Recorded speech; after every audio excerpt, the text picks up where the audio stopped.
Halo, berjumpa lagi dalam kelas Misteri ya, dalam mata pelajaran sejarah.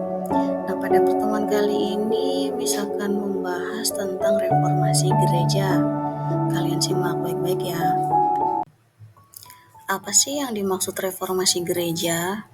Jadi reformasi gereja adalah sebuah gerakan pembaharuan terhadap gereja Katolik Roma. Nah, pembaharuan tersebut mencakup ajarannya, praktiknya, hingga strukturnya. Reformasi gereja awalnya terjadi di Jerman pada tahun 1517. Tokoh yang mempelopori terjadinya reformasi gereja adalah Martin Luther yang berasal dari Jerman. Kalian masih ingat kan pengaruh zaman Renaissance? Jadi Renaissance itu tidak hanya berpengaruh dalam bidang kesenian, kebudayaan, politik, ilmu pengetahuan ya. Renaissance juga menyebabkan munculnya sikap kritis terhadap gereja atau agama. Nah, hal inilah yang menjadi awal yang melatar belakangi munculnya reformasi gereja. Kemudian pada sekitar abad 14 Masehi itu ada Raja Philip IV dari Prancis yang memberikan penegasan kepada Paus agar tidak boleh lagi ikut campur dalam pemerintahan Prancis atau tidak berhak dalam urusan pemerintahan Prancis. Nah, Raja Philip IV juga meminta klerus atau golongan rohaniawan agar membayar pajak pada negara, yang padahal sejak berabad-abad sebelumnya gereja itu dibebaskan dari membayar pajak. Nah, hal ini yang memicu konflik antara Raja Philip IV dengan Paus Bonifacius VIII.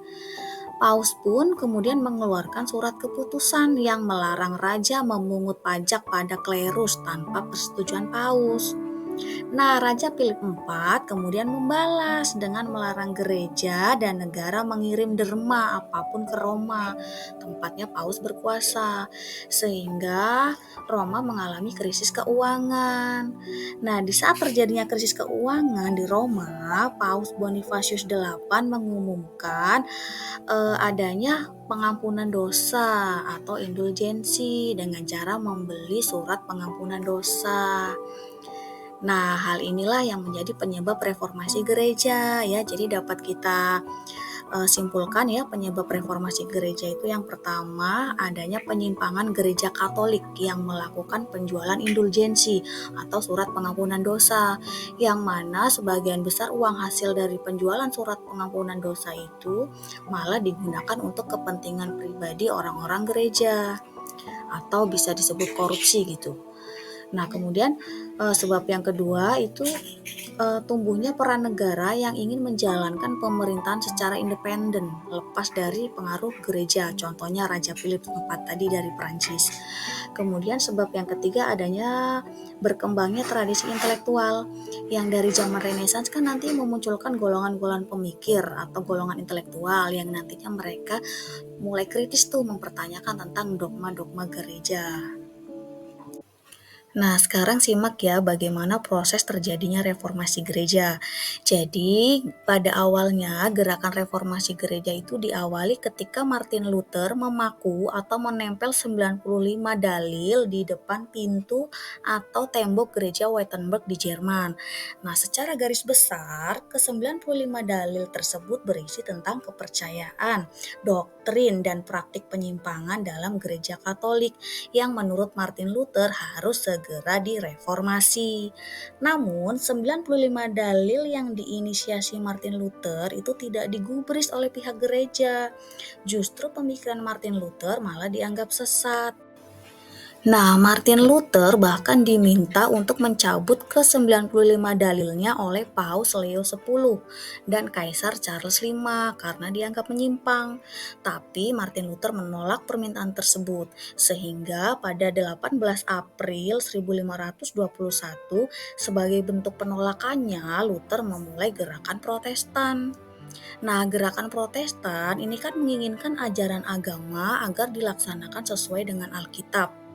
Nah, gerakan inilah yang menandai lahirnya Kristen Protestan.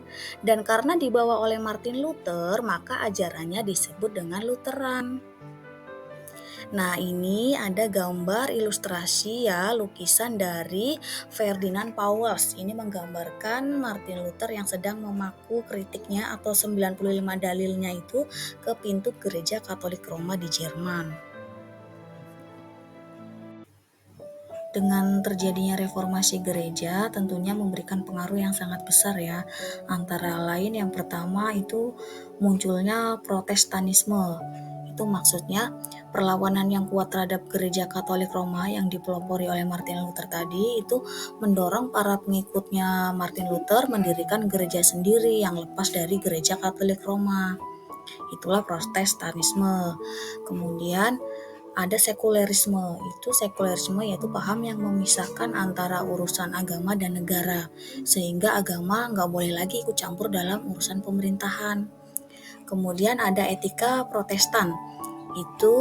Etika Protestan itu mendasarkan pada tradisi penyelamatan dari aliran Calvinisme. Paham yang dipelopori oleh Johannes Calvin yang menekankan bahwa kehidupan di dunia merupakan pengabdian terhadap Tuhan. Kemudian dari reformasi gereja ini nanti mengakibatkan gesekan ya antara kaum Katolik dan Protestan. Mereka kemudian berperang yang disebut dengan perang 30 tahun. Nah, terjadi juga pengaruhnya itu reformasi dan demokrasi ya. Reformasi Protestan tadi itu adalah kebebasan individu, kesetaraan, kebebasan individu dapat dilihat dari penolakan Luther tadi atas otoritas Paus, termasuk atas kekuasaan sekuler. Nah, kemudian pengaruh yang selanjutnya itu menguatnya fungsi negara ya. Jadi negara itu lebih kuat lagi peranannya karena gereja sudah tidak boleh ikut campur lagi dalam urusan negara. Kemudian pengaruh yang selanjutnya adanya reformasi gereja Katolik. Ini maksudnya gereja Katolik Roma itu juga nanti pada akhirnya dia koreksi terhadap diri sendiri atau introspeksi lah gitu, sehingga mereka juga mereformasi gereja Katoliknya mereka sendiri. Nah, selain itu, reformasi gereja itu juga berpengaruh pada munculnya aliran-aliran Kristen di Eropa ya. Itu misalnya Lutheran tadi, kemudian ada Calvinis ya, dan Anglikan. Anglikan itu gereja Inggris ya yang didirikan oleh Raja Henry VIII, dan Calvinis itu gereja yang menganut ajaran Johannes Calvin. Jadi gerakan reformasi gereja itu melahirkan agama Protestan ya.